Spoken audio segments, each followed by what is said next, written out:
নমস্কাৰ। আজি মই এটা নতুন বিষয় লৈ আজি আমাৰ ষ্টুডিঅ'ত আলোচনা কৰিম। ইতিমধ্যে বৰ্তমান অসমত নাগৰিকত্ব সংশোধনী বিধেয়ক লৈ যি বিতৰ্ক চলি আছে, সমগ্ৰ অসমতে এটা প্ৰভাৱ পৰি আছে। নাগৰিকত্ব সংশোধনী বিধেয়ক লৈ বিভিন্ন ঠাইত ইতিমধ্যে প্ৰতিবাদ সংঘটিত হৈছে। আমি আলোচনা কৰিম। প্ৰথমতে চিনাকি কৰি দিছোঁ, আমাৰ মঞ্চত উপস্থিত মাননীয় চুলতান আলী। নমস্কাৰ। তেওঁৰ লগত আমি আলোচনা কৰিম যে এইখন নাগৰিকত্ব সংশোধনী বিধেয়ক অৰ্থাৎ জাতিধ্বংসী বিধেয়কখন যদি অসমত গৃহীত হয় বা অসমৰ চৰকাৰখনে যদি এইখন বিধেয়ক গৃহীত কৰে, তেনেহ'লে পৰৱৰ্তী সময়ত যে আগন্তুক যে লোকসভা নিৰ্বাচন, এই লোকসভা নিৰ্বাচনত বৰ্তমান চৰকাৰখনৰ ওপৰত কোনো ধৰণৰ প্ৰভাৱ পৰিব বুলি আপুনি ভাবেনে? হয়, নিশ্চয়। আছানুৰ ৰহমান, ধুনীয়া প্ৰশ্ন কৰিছে মোক।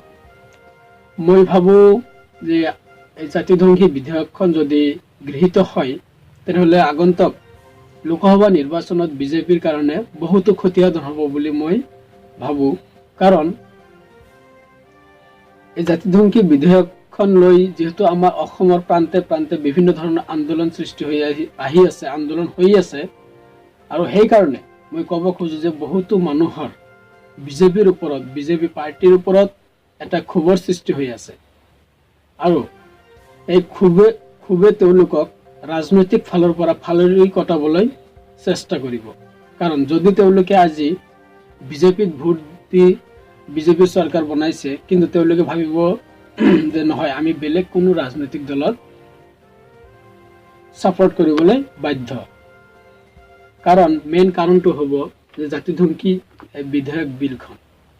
কাৰণ যিহেতু ৰাইজে, অসমৰ জনসাধাৰণে আন্দোলন কৰি আছে, স্বতঃস্ফূৰ্তভাৱে প্ৰত্যেক দিনাই আন্দোলন কৰি আছে, আৰু এই জাতিধ্বংসী বিধেয়ক বিলখন যদি আমাৰ অসমত গৃহীত হয়, কেন্দ্ৰত যদি গৃহীত হয়, তেনেহ'লে আমাৰ অসমৰ কাৰণে বহুতো ক্ষতিকাৰক হ'ব।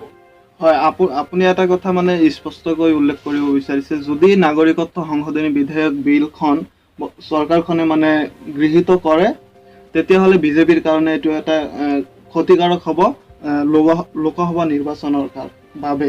কিন্তু সিদিনা শিলাদিত্য দেৱে এটা কথা স্পষ্ট কৰিছে যে যিসকল মানুহে অসমত আন্দোলন কৰি আছে, তেওঁলোকেতো বিজেপিক ভোট দিয়া নাই নহয়।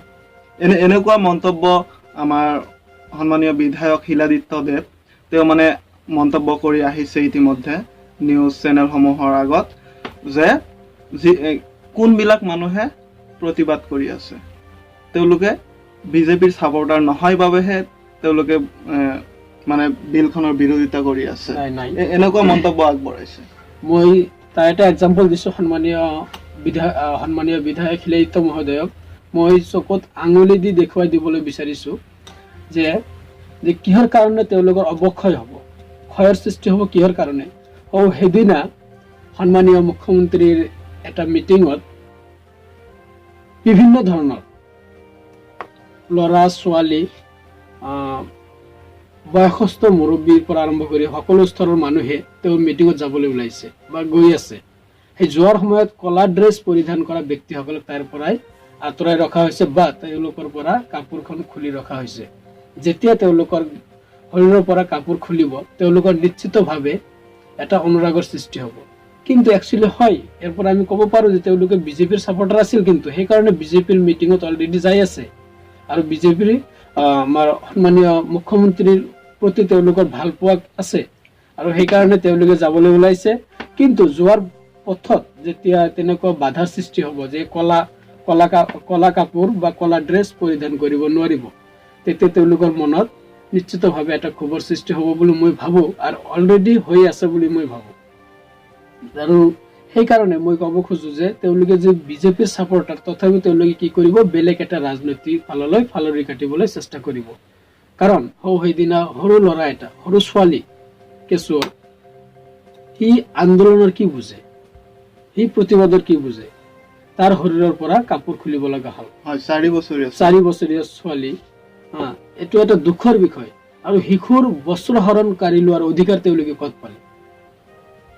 এইটো তেওঁলোকৰ কাৰণে মই ভাবো এইটোৱে নহয়, বেলেগ আৰু বেলেগ মিটিঙতো তেওঁলোকে মানে কলা ড্ৰেছ পৰিধান কৰা ব্যক্তিসকলক সোমাবলৈ দিয়া নাই, কিন্তু মই ভাবো তেওঁলোকে একচুৱেলি বিজেপিৰ ছাপৰ্টাৰ হ'ব পাৰে। হয়, আপুনি যে কৈছে যে 4 বছৰীয়া শিশুৰ মানে বস্ত্ৰহৰণ কৰিছে বা কলা কাপোৰ খুলি মিটিঙত সোমাবলৈ দিছে, কিন্তু এই সন্দৰ্ভত বিধানসভাত কিন্তু আমাৰ মিনিষ্টাৰ এজনে ৰঞ্জিত দত্ত। বিজেপিৰ মিনিষ্টাৰ এজনে ৰঞ্জিত দত্তই কিন্তু মত স্পষ্ট কৰিছে যে তেওঁলোকে আচলতে গৰমতহে তেওঁৰ মাকে মানে ছোৱালীজনীৰ কাপোৰ খুলিছে, এইটো কথা কিন্তু তেওঁলোকে স্পষ্ট কৰিছে। এই বিষয়ে আপুনি কি ক'ব? নাই, একচুৱেলি এই কথাটো আমি বিশ্বাস নকৰো এতিয়া, কাৰণ যিহেতু আজি হৈছে আমাৰ বৰ্তমান হৈছে ঠাণ্ডাৰ বতৰ। নিশ্চয়। এই ঠাণ্ডাৰ বতৰত কেঁচুৱা এটাৰ পৰা জেকেটটো খুলিব লগা পৰিস্থিতি নহয়, কিন্তু তথাপিও তেওঁলোকে ক'ব খুজিছে যে নাই, নিজৰ ইচ্ছামতে ছোৱালীটোৰ শৰীৰৰ পৰা কাপোৰখন খুলি দিয়া হৈছে, কিন্তু মই ভাবো নহয়, এইটো একচুৱেলি তেনেকুৱা নহয়। আৰু 2-এটা দৃশ্য আমি একচুৱেলি ছচিয়েল মিডিয়াত চাইছো, আমি নিউজত চাইছো যে তেওঁৰ মাকৰ মুখৰ পৰা ভাষ্য আমি কিছুমান শুনিছিলো যে আচলতে তেওঁলোকে মানে এইটো মিছা কথা কৈছে, সম্পূৰ্ণ মিছা। এইটো মানে পিছত মানে এটা নাটক মানে এটা ৰচিছে তেওঁলোকে, কিন্তু তেওঁৰ মাকৰ মুখৰ পৰা আমি পিছত মানে শুনিবলৈ পাইছো যে নহয়, ঘটনাটো সম্পূৰ্ণ সঁচা। আৰু তেওঁৰ মাতৃয়ে নিজে কৈছে যে কেৱল তেওঁৰ সন্তানৰেই নহয়, আৰু বেলেগ শিশু বা মহিলাই হওক বা বৃদ্ধই হওক বা যুৱকেই হওক, তেওঁলোককো কিন্তু কলা কাপোৰ পৰিধানৰ বাবে মিটিঙত প্ৰৱেশ কৰিবলৈ দিয়া হোৱা নাছিল আৰু উভতি পঠোৱা হৈছিল। সেইকাৰণে মাননীয় শিলাদিত্য ডাঙৰীয়াই অলপ চকু দি চাব লাগে বা তেওঁ ভাবিব লাগিব যে এইখিনি কাণ্ডৰ পৰাই বুজিব পৰা যায় যে বিজেপিৰ ছাপৰ্ট থকা, সমৰ্থনত থকা ব্যক্তিসকলেও বৰ্তমান লোকসভা নিৰ্বাচনত মই ভাবো যে বিজেপিৰ সমৰ্থনত নাযাব, তেওঁলোকে বেলেগ ৰাজনৈতিক দলক ছাপৰ্ট কৰিব। আৰু ইয়াৰ লগে লগে ক'ব বিচাৰো যে অসমত মুখ্য ভূমিকা গ্ৰহণ কৰা দুটাই দল, বৰ্তমান শাসক গোষ্ঠী আৰু বিৰোধী গোষ্ঠীৰ বহুত লাভৱান হ'ব বুলি মোৰ দৃষ্টিত এইটো ধৰা পৰি আছে।